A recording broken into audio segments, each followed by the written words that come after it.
Is it possible that King David somehow foresaw the war between Israel and Hamas? I know, it sounds like a crazy thing to say, but if you look at Psalms 27, you might find that it's actually not that far-fetched. David starts off with a rhetorical question. The Lord is my light and my salvation, whom shall I fear? The Lord is the strength of my life, of whom shall I be afraid? David goes on to illustrate, when wicked ones drew close to me to eat up my flesh. Now, this word wicked is explaining. Probably the most common way wicked is used in translation from Hebrew to English is from the Hebrew word rasha. This one is different. What's the Hebrew word actually being used here? Mereim. Mereim is not a common word in the Hebrew Bible, and it doesn't seem to have a single meaning in every instance.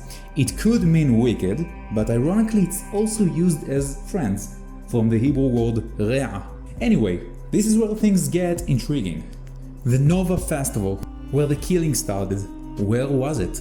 It took place near a kibbutz, an Israeli town, named Re'im. Now, in Hebrew, Mere'im literally means from Re'im. The Me means from. Reading the verse like this, it seems like it says, when from Re'im they drew close to me, ... It sounds weird in English, but in Hebrew it would be 100% grammatically correct. Moving on. They drew close from Re'im to do what? To eat up my flesh. Seems simple enough. David uses figurative speech as if his enemies are predators closing in to devour him. But a seasoned reader of the Hebrew Bible would probably wonder, what do you mean by eat? Is it mouth kind of eating, or is it fire kind of eating? You see, in the Bible, fire eats.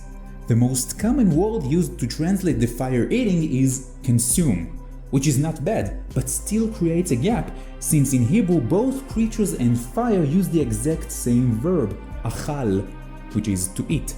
Jumping back to the present, maybe the most devastating and prominent thing Hamas did to these villages is to burn trees, houses, entire towns, and of course people.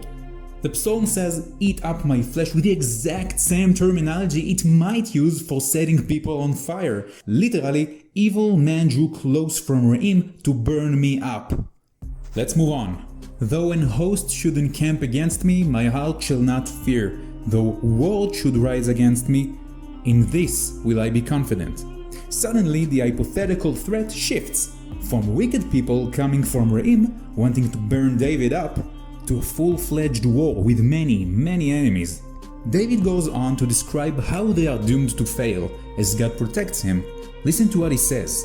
For in the time of trouble he shall hide me in his pavilion. God's pavilion? What's that? What's the original Hebrew word used here? Sukkah. Literally his sukkah. But what is a sukkah? A hut that we build and stay in for 7 days during the festival of Sukkot.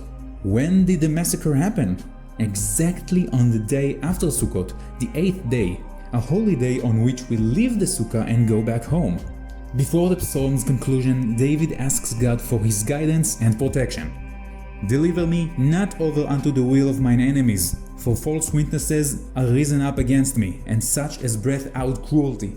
I'm going to end this video focusing on the word cruelty. The original Hebrew word that cruelty had been translated from is none other than Hamas. Hamas is a word that's actually never being used in today's Hebrew, yet the main idea is extremely clear. Violence, brutality, and crime. The biggest calamity in the Bible, the destruction of the entire world in the flood, happened because God saw that the earth was filled with Hamas. The city of Nineveh was spared destruction because they've all turned from their evil ways and from the violence that is in their hands. They had Hamas on their hands. Once they dropped it, God spared them. According to every narrative in the Bible, Hamas brings doom. Okay, conclusion of all 5 clues we've looked at. We have 1. Mere'im, from Re'im, the first town that was attacked. 2. eat up my flesh, set me on fire just like Hamas did. 3. The conflict grows into a war. 4. Hiding in a sukkah. The attack happened on the last day of Sukkot, the day on which we leave the sukkah. 5. Asking God to protect from Hamas. If you ask me, I'm sure there's plenty more. I'm inviting you to investigate. So, what does that all mean? Where does it leave us? I don't know. Is this a prophecy? It's hard to say because David was not a prophet. That's very clear from the Bible. He had to rely on prophets to get word from God. But it's not a stretch to think that the words he writes in Psalms are Holy Spirit driven. So you might not call it a prophecy per se, but maybe there is a hint of prophecy inside this psalm after all. Did King David foresee the war between Israel and Hamas? What do you think? Let me know in the comments. Also, I'm thinking of making many more of these videos, so subscribe if you want to see more. Take care of yourself.